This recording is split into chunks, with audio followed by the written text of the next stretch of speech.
ఎంత ఎగసి పడినా హద్దు దాటదు నీ ఆజ్ఞ లేక.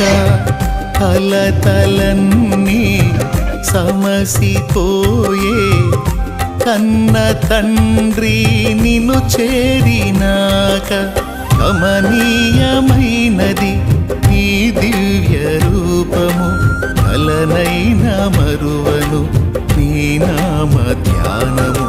కమనీయమైనది నీ దివ్య రూపము, కలనైన మరువను నీ నామ ధ్యానము.